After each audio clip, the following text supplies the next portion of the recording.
move and the seconder and Councillor King have agreed to some wording to include in. And we also have the G added in too. So if we could just go up to the top, please, Jude. So the motion is as detailed by the staff recommendation in respect of really all the way through to G. And then we've got a G and an E. A G and an H, which are the new bits. And I'm happy with that.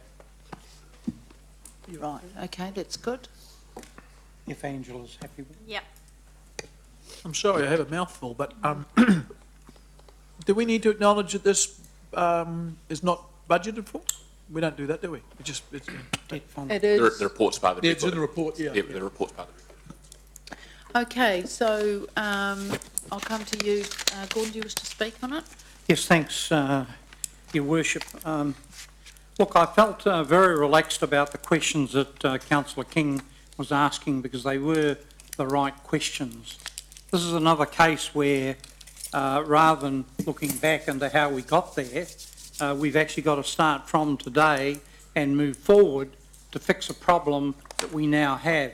It's a bit like buying a building and then finding out 3 months later that it requires significant earthquake strengthening. So we have got a care of duty to fix and stabilise the bank, but secondly there's a wonderful opportunity to enhance the work that's got to be done. And I think at 2.6 million that is a low cost in my view to do that work, because the earlier vision, which I really supported, looked wonderful. And while we won't necessarily get that, we're going to go into this and deliver to the city a park in the central city with car parking around it. So I believe we need to get on with the work. We need to avoid any future problems with slips at the site. And if we look at the cost of the 2 slips further north on the river path, that was unplanned, unbudgeted, and we just had to do that. And this is the same situation, unplanned, unbudgeted.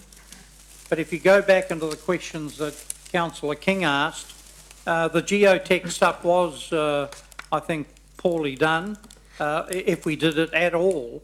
And I think that the first go at serious geotech stuff came from the developers that were planning the building on the site. And then they walked away from it, I believe, because of the warnings in their report. So we just need to bite the bullet on this and move forward on it.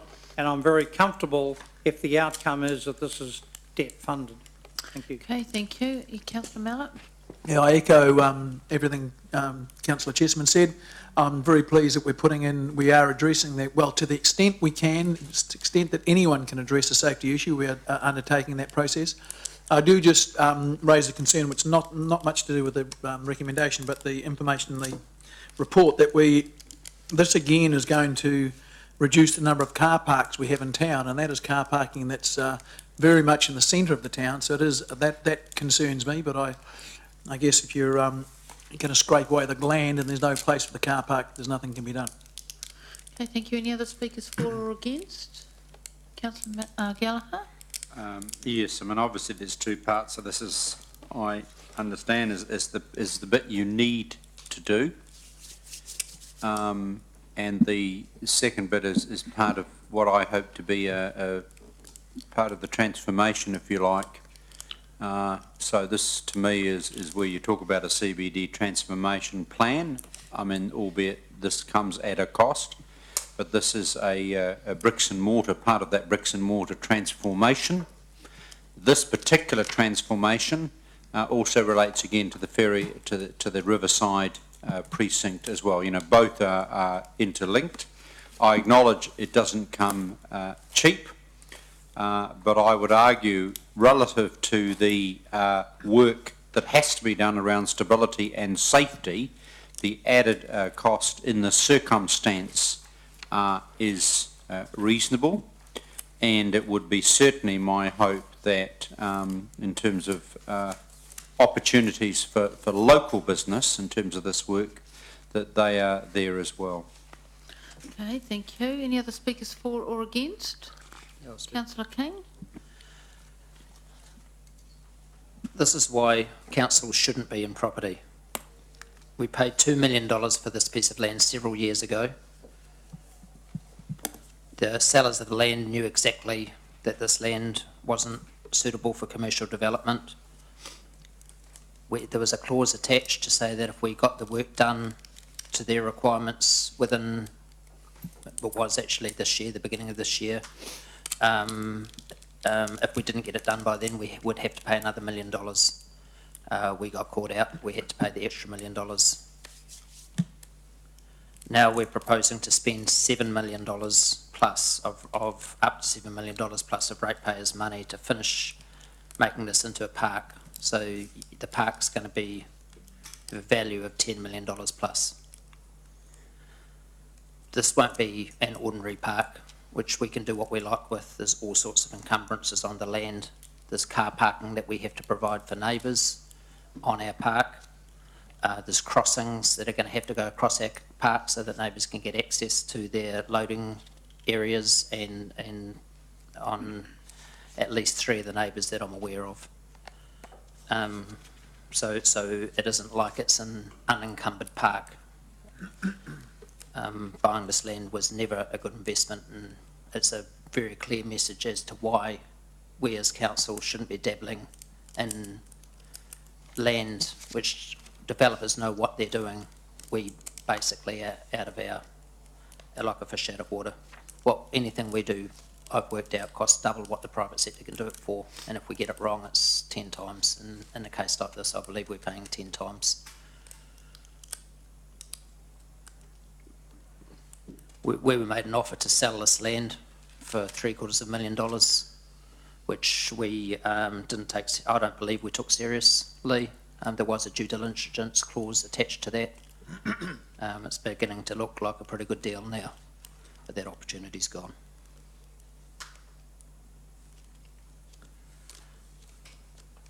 Earlier this year, we could have bought 2 of the properties which were adjoining Victoria Street, which adjoin this 2B park. It would have opened up this area fully onto Victoria Street. When you drove down Collingwood Street, you would have had a historic hotel on either side of Collingwood Street overlooking this park. It was the purchase price at the time was around $2 million. It would have really enhanced it. It would have made it where it was more welcoming from the street. It would have connected Victoria Street to the river in a far bigger, broader way. And it would have made people feel a lot safer in that they weren't hiding. There wasn't a small opening up onto a big park behind where people with ill intention could hang and not be seen from the street. I believe at that stage we should have moved, but we didn't. That opportunity's gone now, and I don't believe it'll ever be represented to council. I do believe that what's happening here, opening up the park to Victoria Street, opening up the river to Victoria Street, is what we should be doing up at the level of Victoria Street. I don't believe that this is exactly what we should be doing. It's not what we shouldn't be doing it down in the Ferrybank area, where we're looking at commercialising the Ferrybank, where we're looking at watering down the strength of the city centre and opening up a new area on land that's already zoned as a reserve. This land is a freehold title. This is land that we are allowed to use and that we can use and we should be using to enhance the city. We had an opportunity several decades ago when I was younger to purchase the BNZ at the time hadn't been built. The post office was for sale. We could have bought the post office, we could have demolished the post office, and we could have opened Garden Place up right through to the river, and it would have been absolutely stunning to have Garden Place running from Civic Square through into Garden Place and right through down onto the river. That opportunity's lost, and we'll never get that opportunity back. There's now a casino there, there's a high value office space in that area, retail on the ground floor, and that opportunity's gone forever. This is an opportunity, it's not as good, but it's an opportunity similar to do what we should have done decades ago, and this is our opportunity. to do that, to open up the city onto the river.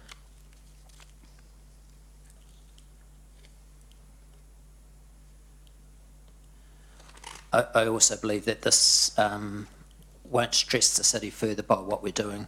The city's already very stressed. We've got a huge amount of vacancies, both in office space and in retail.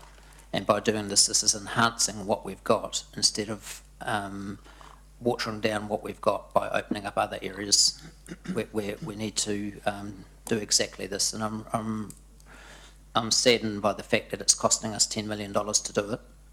We're almost trapped. We don't have a choice. And but I do think long term this is a great outcome for the city. Thank you. Any other speakers? I might just make some comments. Look, I'm hoping that this will be a resolution that will have unanimous support around the council table. And if it does, I think that it is a significant decision.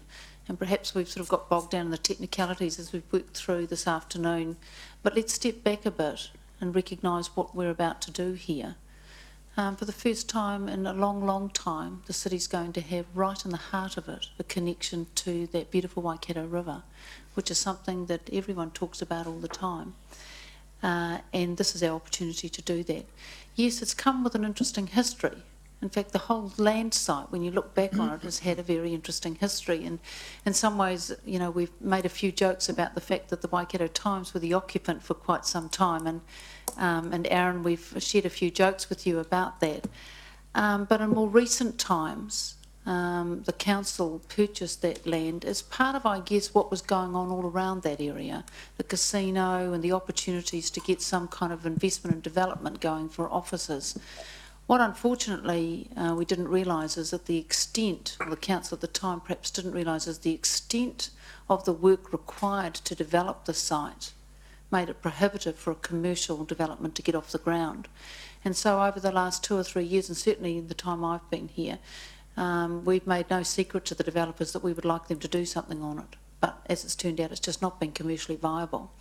So I guess, you know, is there a lesson in that? As Councillor King says, you know, it's an example of why local authorities shouldn't own property. I'd probably take a different view. I think that local authorities do have a role to consider strategic purchases that get the city going. I guess where this fell down a bit was to understand the commercial reality of what it would cost to develop on that site. So we're kind of left with a situation where what are the final options?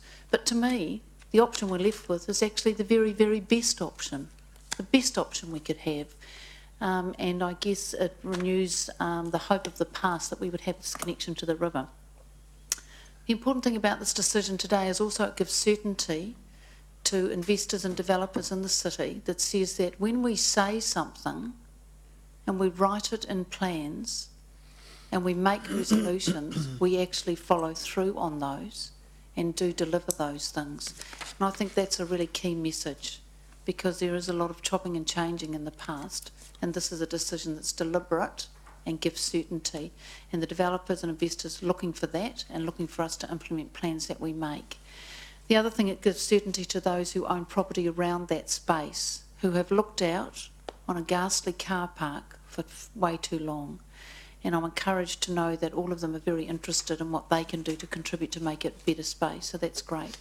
So I actually think today is a pretty significant decision. I'm hoping that there'll be unanimous support for this. Yes, we have to do it, but more importantly, we're going to deliver a really great outcome for the central city and for Hamilton, and I think that's what the value of this decision today is all about. Now, Mover, I'm going to you to a right of reply. No other speakers? Okay, we're going to vote on the board for the motion up there.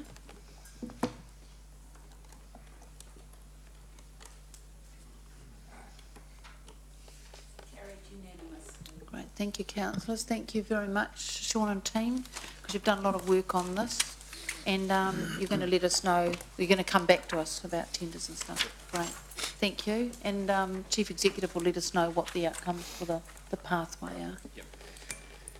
Okay, the next item is the late item, which is this one about the shop trading hours. And this is a report.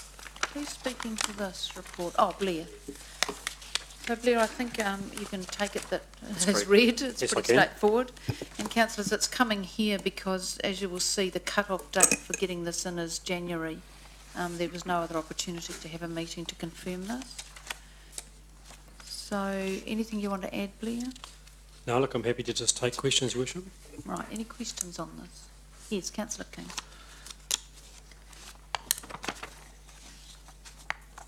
This, in the past, has been central government's responsibility? Question. Well, the central government law has not enabled local communities to have a say in this matter before. So central government has set the legislation Yes, around they this? And has central government come under criticism because of this legislation? There have been a number of communities who have petitioned central government on this, and it was interesting, I was just noting back on the New Zealand Parliament website where, and also in the Local Government New Zealand submission, where there was actually a remit led by Rotorua District Council some years ago requesting for this exact piece of legislation to be introduced to the Parliament. Some councils may know that only 2 communities in New Zealand had exemption for Sunday trading, being Queenstown and Taupo, and other communities, as the tourism business has developed, particularly in the nature of the Sunday, wanted to be treated similarly to those 2 areas. And so I guess a remit many years ago was led by Rotorua, asking the Local Government New Zealand to petition the government of then time to introduce a bill such as this. So I guess this has finally worked its way through the process. So central government has, do you consider that this has potential to be controversial? I think it's certainly there's going to be different views on the matter, both from those who support Sunday being a day of religious rest, and others who see that Sunday is another day for trading. And interestingly, the Minister acknowledges those tensions or those different perspectives in his discussion paper, and that's the rationale for the bill, that they believe that local communities are better placed to understand those needs, those different perspectives, and to make their decision locally. And of course, the bill here doesn't prescribe that you must allow Sunday trading. It allows a local community to determine if Sunday trading were to occur and which areas within that community it would be allowable for. So it's allowing the communities to make that decision, have that discussion. So if central government pass the responsibility onto local government for this, do you see local governments coming under pressure from different groups on this issue? I suspect that there will be different perspectives, possibly strongly advocated to council, as we have seen in past Easter periods where there have been people who have traded in contravention of the law, and you've had different views expressed then. So yes, I expect it could be quite a matter of public interest, and if this council decided to pursue a bylaw, assuming the law became enacted, I'm sure the community will give you strong views. Do you see similarities between this and the fluoride issue, where central government won't make the decisions on that big subject and leaving it to individual councils? Do you see a similar thread here between central government passing the responsibility away from themselves to get rid of the pressure that they're under and the mess that this is in, and giving it to local government? I guess you could draw some parallels to that. I think coming back to the Minister's notes, he very clearly has, I guess, presented this legislation recognising that local communities have strongly requested the ability to make this decision, but he's also acknowledged that certain groups will see that Sunday should be, the Easter Sunday should be reserved as a non-trading day. So the Minister himself has acknowledged the tension, and I guess for that reason the Minister said we would rather local communities make the decision rather than central government having an all-encompassing law, and also reflecting the fact, as I said at the start, 2 communities in New Zealand have been identified as being special, Taupo and Queenstown, but of course that, as we now know, many destinations have, particularly on Easter Sunday, tourism of a high nature, and the legislation doesn't permit those communities to trade, and I guess Rotorua is a good example of that. But there will be many other communities across New Zealand where local circumstances may mean that they wish to also take advantage of allowing some or all element of Sunday trading. So do you consider it might be too hard for central government, too messy, so they're passing it down to us? I guess that's what the bill's about, and the government have determined that they believe it's better for local communities to make that decision. So you could infer that. Thank you. Councillor Mallow? Thank you. Just want to be clear that we're talking about Good Friday, Easter Monday, No, just Easter Sunday. just Sunday. Easter Sunday. If you look at the minister's speech, very clearly, Anzac Day, Christmas Day, Good Friday are excluded from this. It's only So Easter they are Sunday. still subject to central government legislation. The only one that we're being asked to support, because it hasn't happened yet, support a bill that would put the responsibility of making the decision for Easter Sunday. Okay, just that one day. Yeah, and I guess in the absence of a council introducing a bylaw, there will be no trading on the Easter Sunday. So if a council does nothing, Easter Sunday is still prohibited. That law will still be there, will it? Well, this allows a council to introduce a bylaw to permit trading on a Sunday, but if a council chose not to introduce a bylaw, then there would be no trading. So if we do nothing, the status quo will remain, which That's is central government regulation. If we do something, we still might do the same thing, but we would have the ability to make the decision here. Or we may define that a certain part of the city within certain Okay. hours can trade. Okay, Yep. thank you. And just to be clear, this is about us submitting to central government as to whether they leave it like it is or give it to local government. Is that right? This is us submitting to central government, as per this, that we support the bill Yes. and that we support the local government New Zealand submission on the bill, which is really just raising some minor matters of technicality. And the local government submission refers to the Rotorua District Council remit requesting that this bill be introduced. The bill is already in, Yes, it is. yeah. So the government's already introduced the bill. It's now seeking submissions on the content and wording of the bill. Easter Yeah. Sunday. Yep. Councillor Gallagher? So it's a correct summary to say that we either believe that the Parliament should do this, make the decision, or local government should do this. That's the guts? That's the guts of it. On trading on Sunday, Easter Sunday only. Yes, for Easter Sunday only. If you took a view that this should be a decision for central government, then we wouldn't support in favour of this bill. Right, yeah. Or we don't have a bylaw. We don't have a bylaw, We yes. just don't do a bylaw. Yeah. So Correct. Yeah. So you either think the Parliament should make up the call or not. That's cool. Or Yeah, I think Your Worship made a Yeah, very no, good I point. think it's the other way round. Is the law is currently no trading, Oh. but there are a couple of exceptions.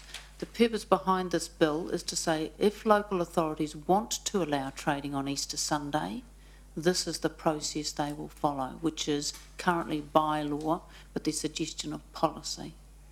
Yeah. So we just- would have to actively Yeah, do look, something. Yes, and you'd have thank to, you for and you'd your... have to actively consult with the community too. It's a special consultative process. So we have to do that anyway, or we No. could do nothing? You could do nothing. So in other words, if we felt, rightly or wrongly, in terms of our judgment, I'm sure, that we wanted to leave the status quo, or we could technically just receive the bill and do nothing, That's correct. right?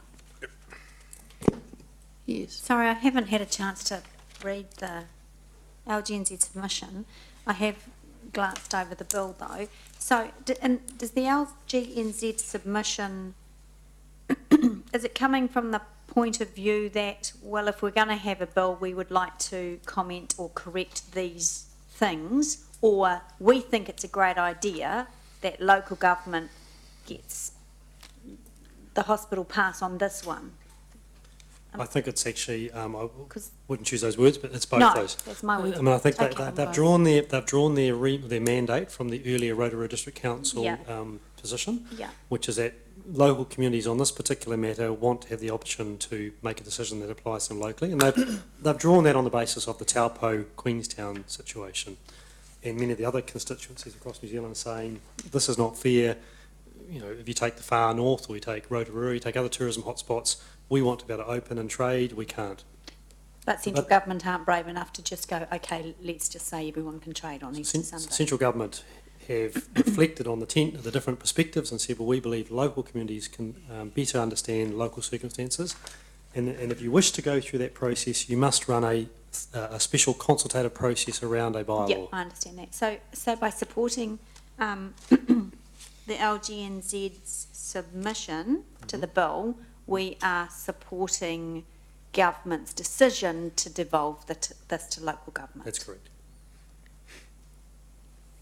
Mm-hmm. Okay, I'm not sure that I'm And happy with Blair, that. just to be clear, historically, that has been an accepted remit at an AGM of Local Government New Zealand, isn't it? Yes, it has been. Yes, it was one of those ones raised, how long ago was that?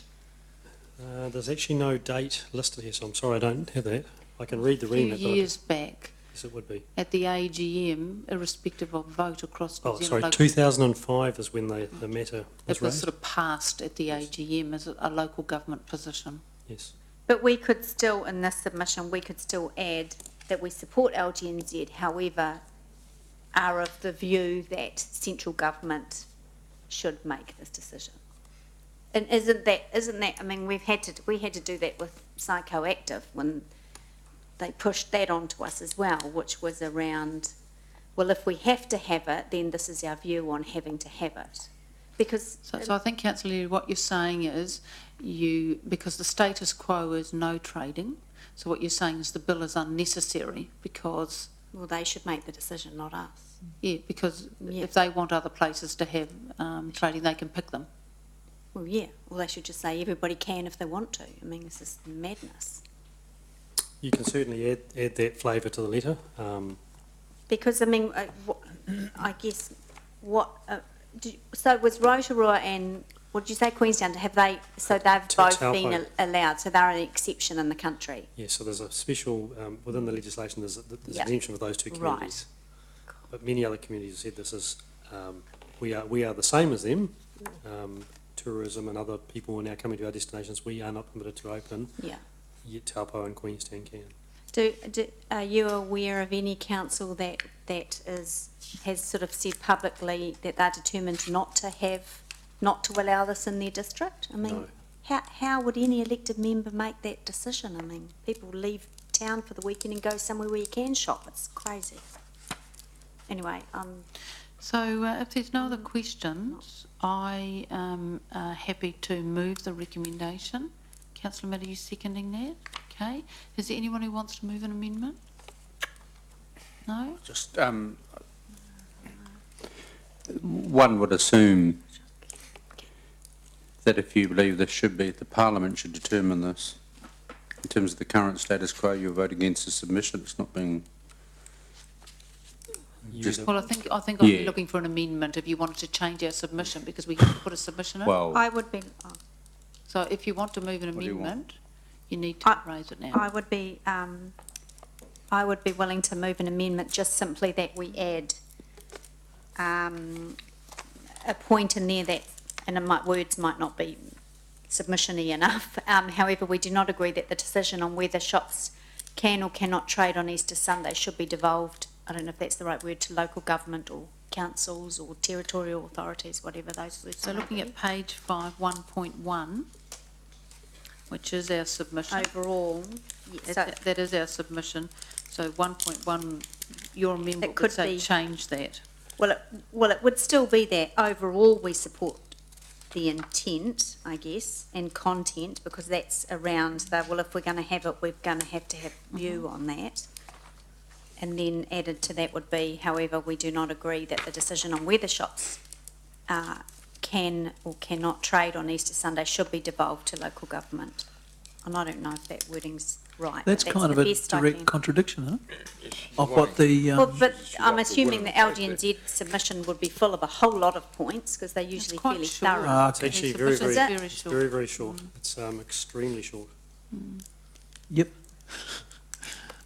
Okay, so But anyway, if you want to put the amendment up, councillor Gallagher is going to second that. So have you got that? Let's just put her up. So if you're asking for an amendment, I understand that, but by voting against this, isn't that having the same effect? No, We because just it's talked getting a about voice to, Well, I think the staff, as we said Government. with the process, we need to, well, we could choose to put no submission in. That's the first point. Yeah. We don't have to submit on anything. Yep. That's a choice. If we do submit, we need to make sure that the submission does reflect the majority view of council.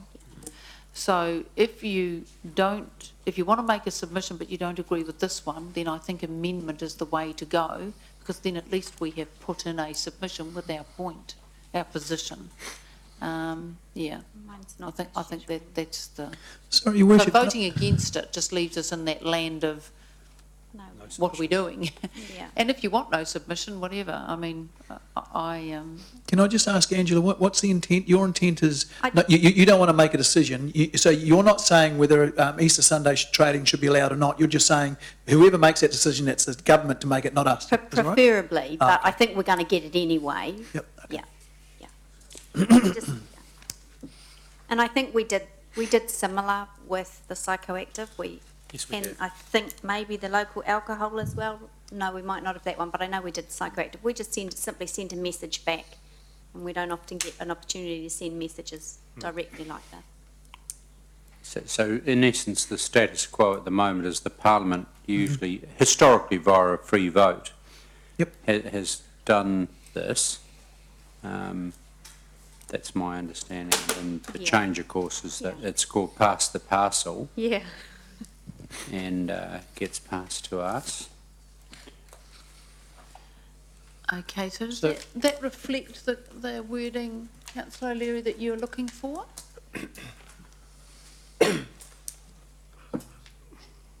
Yes, it is. Yeah, Okay. You need the word as a decision that should be devolved. is a decision that, yes, that's clearer. Yeah.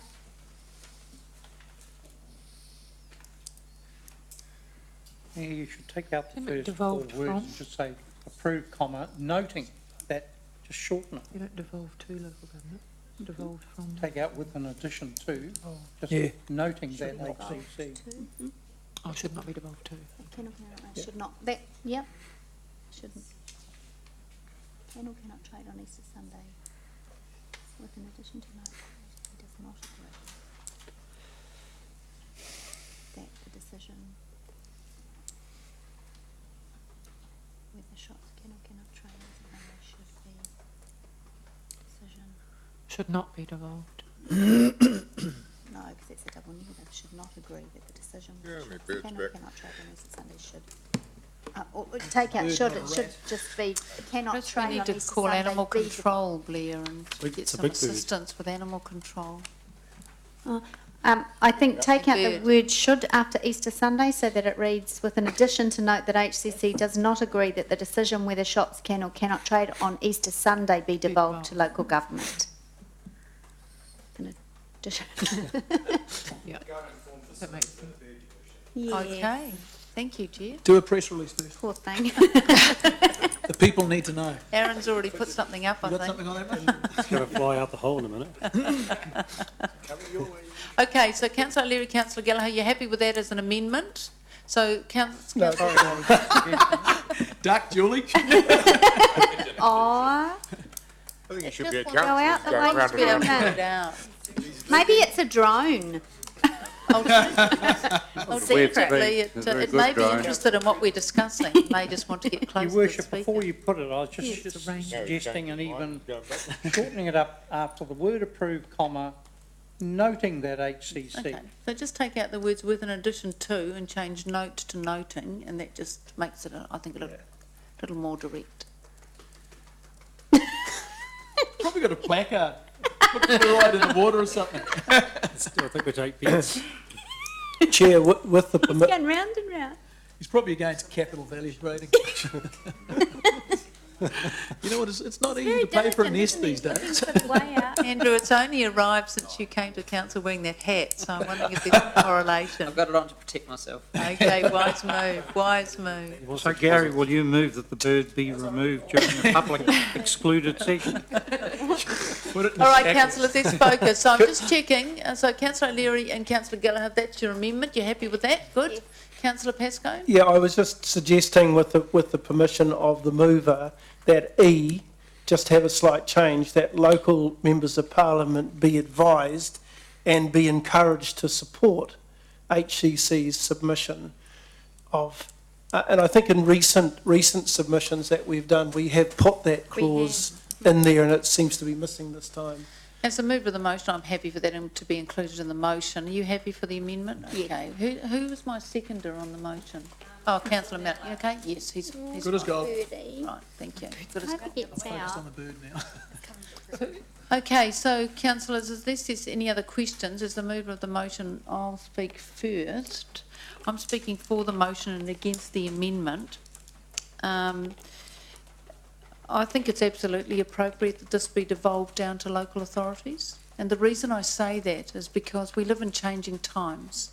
And I don't think that the government is capable of identifying those areas across New Zealand and those communities where flexibility is required in relation to this issue. This is probably a piece of legislation that is least likely to affect Hamilton. It is really focused on those tourism places across New Zealand.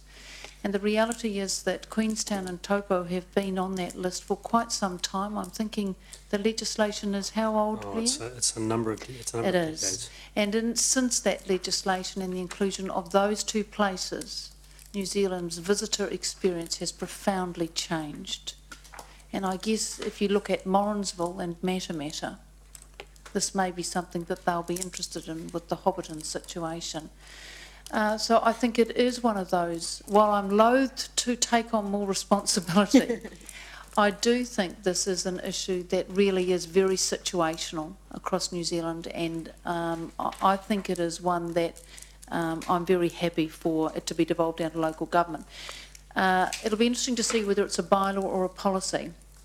I personally think a bylaw is the appropriate way to go because that is a more directive and prescriptive way of managing these things, because I can foresee it could be quite tricky when you come to times and closing and opening times. So I think a bylaw would be better than a policy. And the final comment I'd make is this is the bill process. And I understand that some local authorities who have a keen interest in this are putting together some quite significant submissions because they have a lot of evidence about what goes on their places in Easter, whereas we're quite different. So it may end up, the bill may be changed to some extent, so we need to watch for that. And then finally, councillors, it requires us, if the bill passes in its current form or the tenor of the bill passes into law, it requires us to do something. That is, initiate an action like a bylaw process to be on board with this. And it would be at that time that we would make a decision about whether it applies to our city or not. So I personally think I've got no problem with the submission. Any other speakers? Councillor Mallett? Well, I'm a freedom of choice guy, so I think to the extent that we can liberate people from what I think are traditional laws and carry on, I think there's a heck of a lot of reason to say that people make their own choices on these things. This is very small, and if we can get the decision making closer and closer to the local authority, I'm not sure, Your Worship, if you're quite right. I think we still have the option to do nothing. That's what I mean. Yeah, We've okay, got so to we don't actively do something to bring Sunday in. Yeah, sorry, yes, okay, yes. So we could support the bill and then do nothing. That's right. Yeah. So that doesn't mean we're going to. Obviously, you can tell from my tone, the tenor of my what I'm saying, that I would probably be supportive of us doing something if the bill were to pass. But I just think it's a devolution, an appropriate devolution of decision making down to the local authority level, as opposed to some areas where it is not appropriate to devolve decision making down to the local area. Okay, thank you. So other speakers, Councillor O'Leary. Yeah, I couldn't Disagree more with with Her Worship the Mayor and Councillor Mallett. And this is not about whether the store's open on a Sunday or not. I actually don't have a view. We have to do a special consultative process. This is going to cost us money to go out and do. And I guess maybe other than the elected members in the town of wherever Gloria Vale are, who on earth would say, well, okay, so this bill's gone through, let's not have a bylaw because let's not allow our stores to open on a Sunday. So what would that look like if a council, and we don't know what council will be sitting around this table, says, oh, actually, no, we think people should be with their families. And again, I have no view, but then, so how would that work? Town A is closed on Easter Sunday, but Town B, 10 minutes down the road, is open and there's sales and it's just, I think it's ridiculous. You know, if time's moved on and we need to be open Easter Sunday, then the government just needs to change the Shop Trading Bills Act and not mess around with Tauranga's open and Hamilton's closed and T-Row's open and Auckland's closed. It's just, I think it's silly, and I don't think that it's good local decision making. I don't think it's appropriate. I think it's costly, and I think the members of parliament just simply need to make a decision here and stop being so silly. I think it's archaic, this kind of decision making. It kind of takes us back 50 years. I would absolutely, I guess, be signalling then that if the bill goes through all okay, that we have to have a bylaw, that we have no choice. This is set up to fail.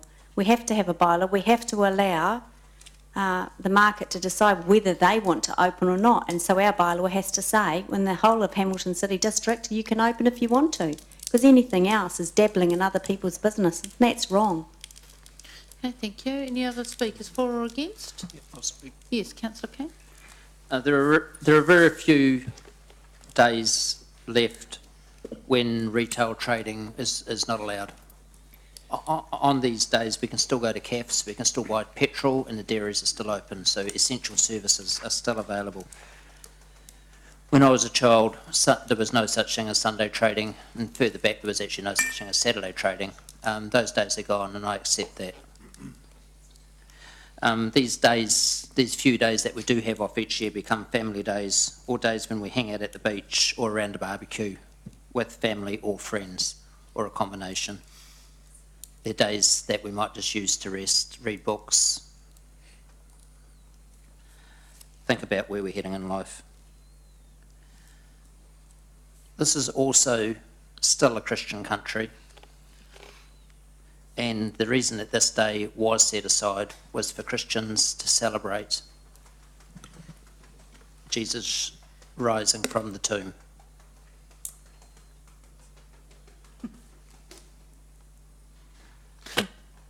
This may not be politically correct, and it might not be a popular decision, but that is the reason why we have that day off.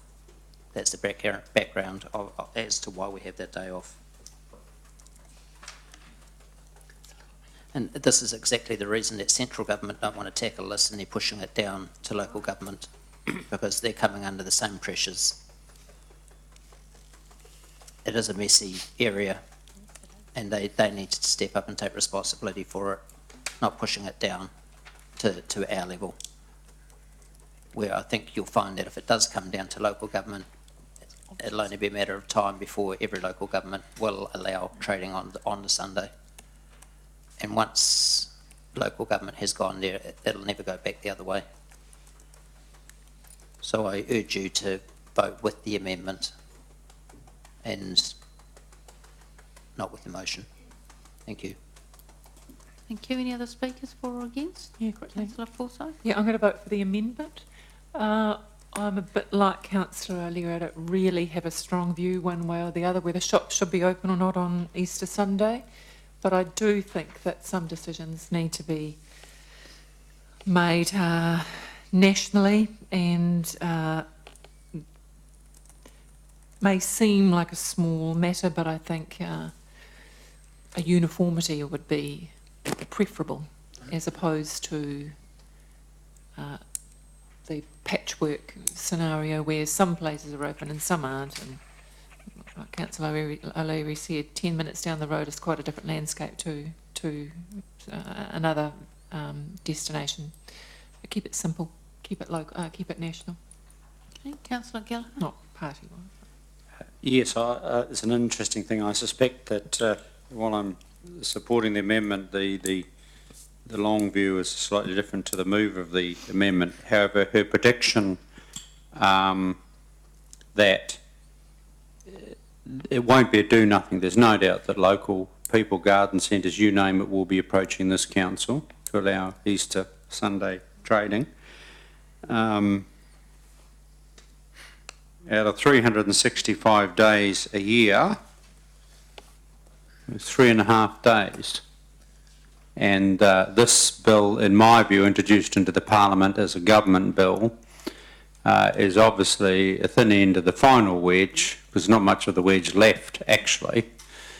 And first they will come for Easter Sunday, then of course it will be Good Friday. Same in the UK, and then probably Christmas.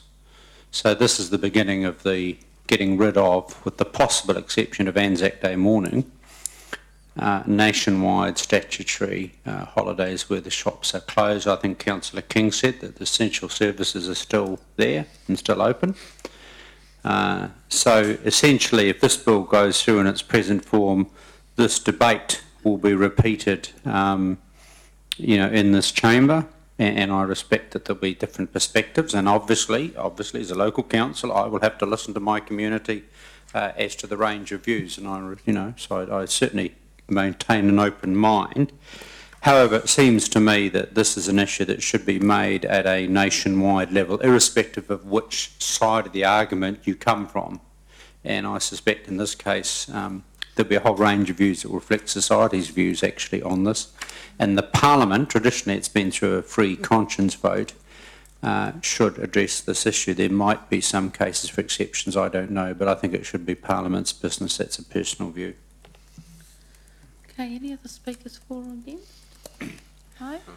Okay, we're going to the board to vote on the amendment first.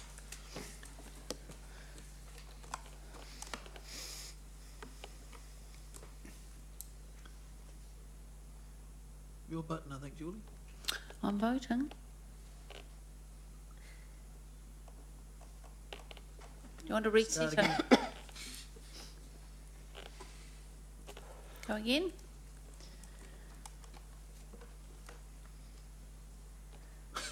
Why don't we just show of Definitely hands? Let's something wrong with bird. Let's Right, raise our We're hands. going with the hands. Those in favour of the amendment, raise your hands.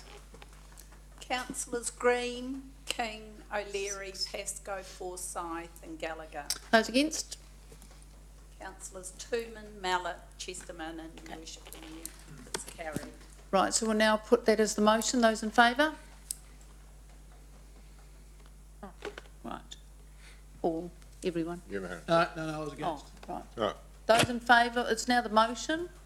Voting. So the amendments become the motion. Councillors Tooman, Green, It's the bird. King, O'Leary, Pascoe, Forsyth, Gallagher, Chesterman and Madam Chair. And the pigeon.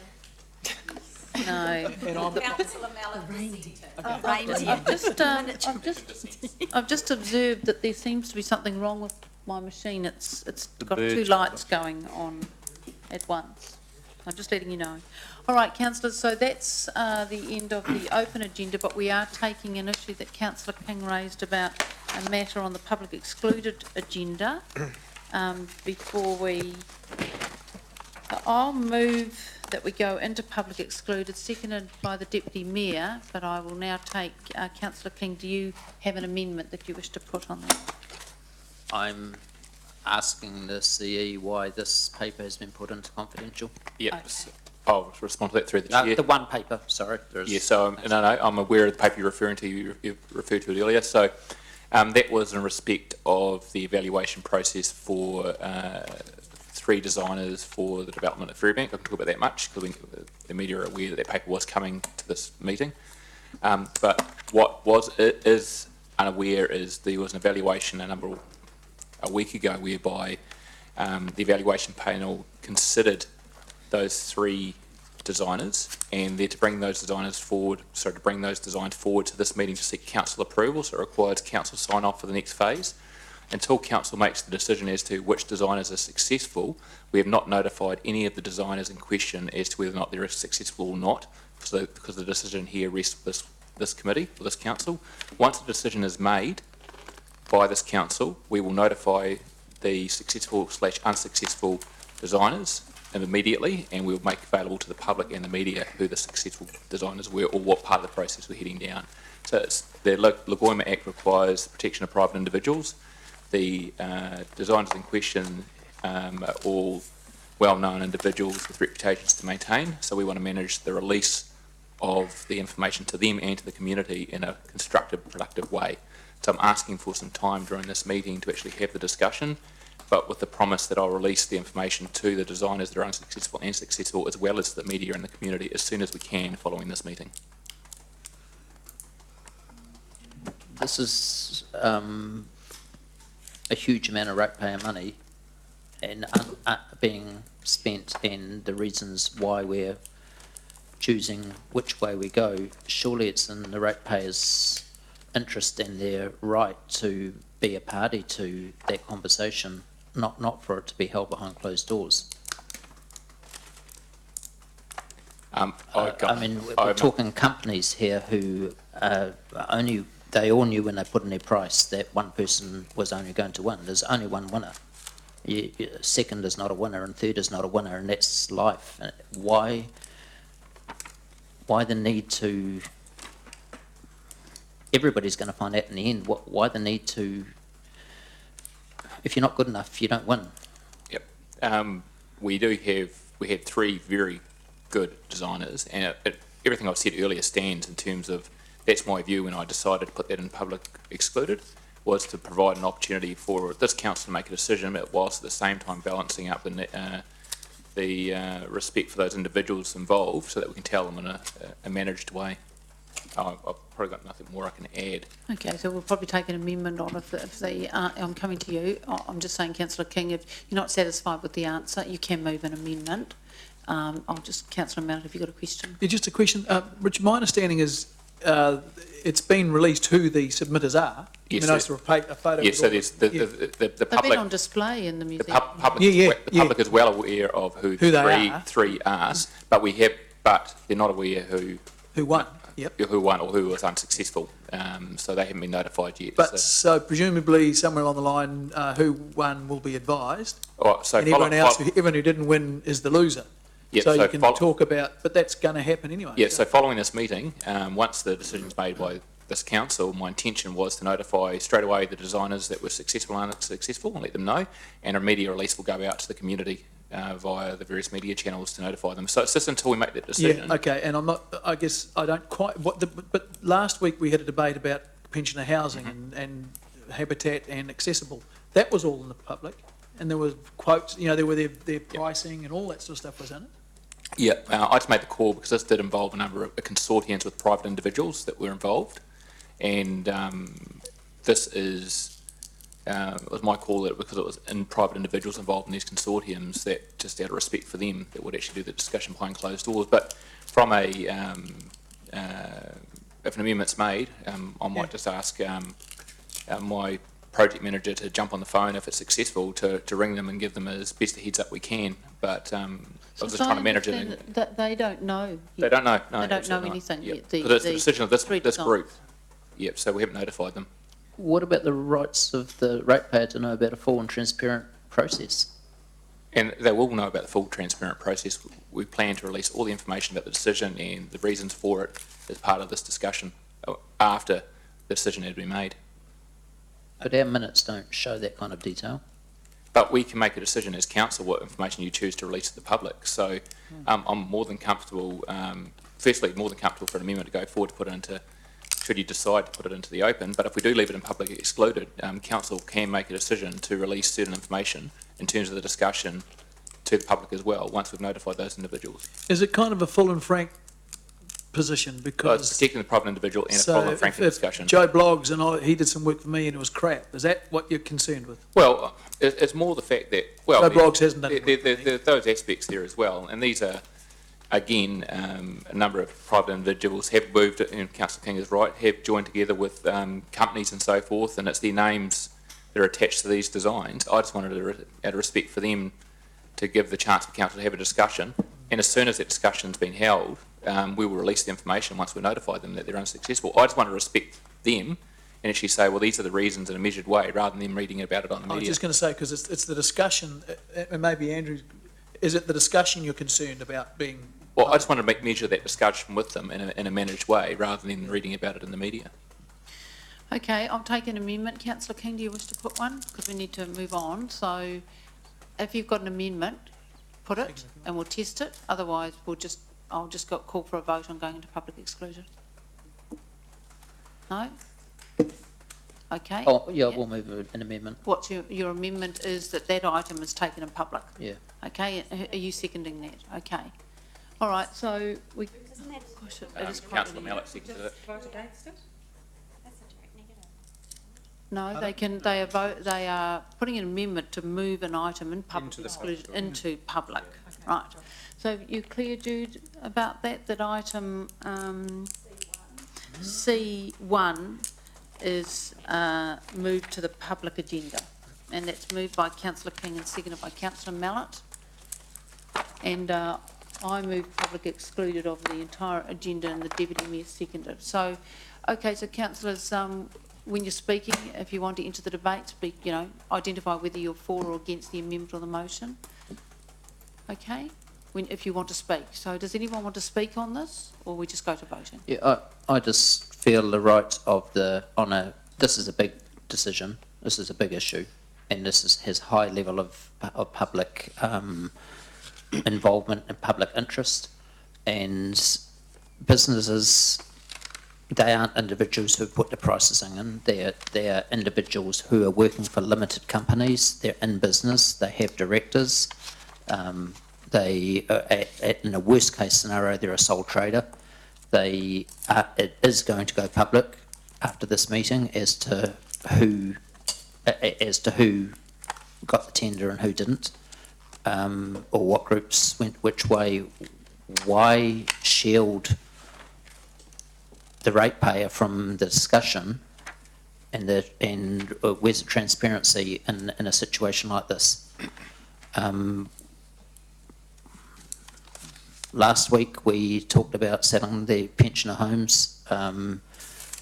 It was controversial, the decision, but the public have seen the outcome. They've seen the whole process. It was transparent, and nobody can point the finger and say, as the public, we didn't have the right to look at this. I don't think that this is an issue of individuals at all. These are all companies. These are all businesses. They might be under somebody's name, but this is companies, and this should be a transparent process. And by shutting this off, by taking this out into public excluded, we aren't being transparent. And worse than that, I don't believe that these are individuals, these are businesses. And that's not in the legislation to protect business. It's about protecting individuals on something like, do you get a civic award or not? An individual, a mum and dad. These aren't mums and dads, these are businesses. Okay, Councillor Pascoe? Yes, I wish to speak against the amendment. This is part of it. As I see this, it's part of a journey. The intended recommendation or motion is that the report be received. We're not really going to be making any decisions about spending any further ratepayers' funds than that which has already been agreed to and approved in the long-term plan. So whilst I have some sympathy with Councillor King's ultimate aim with this, I'm quite relaxed that the CE has a process in place for dealing with the outcome of this report in due course. Thank you. Councillor Mallett? Yeah, just comparing this with the pensioner housing thing, we were asking questions about how many marriages you've got on the board and things like that, which I thought were more intrusive than what we're going to go through here. Look, I totally understand if we've got to be a bit careful what we say. Point of order. In terms of... A point of order around the question of, what did you say, how Maoris got on the board? No, how many marriages you had on the board. And that's correct. There was that's a correct. question You asked it about yourself. that. Yeah. Yes. Okay, Yes. I don't think I used those words. And so, I mean, with all these things, we need to be a little bit careful with things we say. I mean, like I said, the example I said, Joe Bloggs did some work for me and it was rubbish. That would be inappropriate. Well, maybe it isn't inappropriate. Maybe, we are actually testing these people to see if they're the right people we want doing the job. As the bird stopped. Are these the people we want doing the job? So there's an element of that needs to be... Sorry, you're just sitting down. Yeah, is that all right? No, it's all right. No, it's just I got a fright when I saw you down on the knees. I didn't know what happened. Sorry, it gave me a fright. So yeah, I can't see. Sorry, I just can't. I don't see the weight that in Richard's argument back. So I don't see how it's any different than what we did the other day with the housing thing. So that's my point of view. Okay, any other speakers for or against us? Can I just ask Richard if he's still, now that you've heard the debate, do you still stand by your decision before we vote? Yes, I do. I mean, some of these consortiums involved people in their private capacity. They weren't necessarily contributing it as a company. They were putting their names forward and supporting them, and there's a number of people involved. So I just want to make sure that we show that respect. But I understand your debate. I see where it's coming from. Anyone else wish to speak? I just might make a few comments. I support the motion. We are on a journey here, but as councillors who have read the report will see, there's a slight deviation to the intended plan with the report before you. And I suspect that it will raise some direct questions in a frank environment is required. This is a very, very important process, and it has been a very public process, and that's critical. But there sometimes are points on that journey that require some robust and frank discussion and enable the staff also to speak freely. But my expectation is, and I understand that that is the intention, is once that's happened, of course, it will be in the public domain. I also think that we have come today to this meeting and the parties involved are not aware or are not here, unlike other circumstances like social housing, that they in fact do not know the content of this report. And I think that there's a big difference there. And I think, so I support the Chief Executive's position on making the call here. Right, we're now going to vote on this. So we're voting first for the, it's quite, is it up there? I think it's quite clear. Councillors, do you know what we're voting on then? I think, yeah, it's always useful just to see it up there. Could I have a right of reply? No, it was an amendment, Councillor Kings. Okay. There's no right of reply. So we're voting for the amendment now, are Yes, we? which I'm just waiting for it to go up, just because I think it's quite important just to see the wording, so it was avoid confusion. Look at the back. The bird has stopped. It died. Has everyone noticed the bird is no longer Is anyone hungry for chicken? walking? I thought he'd be a great councillor by going round and round. He wanted to hear the vote. He wanted to hear the debate on this. Reason They're not that going to do it. It's actually, a little reindeer. A reindeer? It's a reindeer, it's Oh, not it a was pigeon. actually a reindeer, right. Gosh, Judy, you're getting up there. I have a red nose by the time it's finished. He's probably behind the voting board right now. Looks like it, yeah. Behind Julie's name there. Yes, okay. That's probably why those two lights have been going on my thing. Okay, so that is the amendment, that the item be taken in public. So we're voting on the amendment first. That the item be taken in public. Using the board? The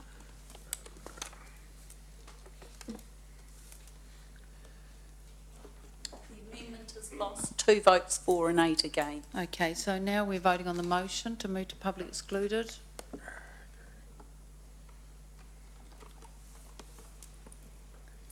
Okay. It's carried with Councillor Mallett dissenting. Okay, thank you. Thank you, everyone.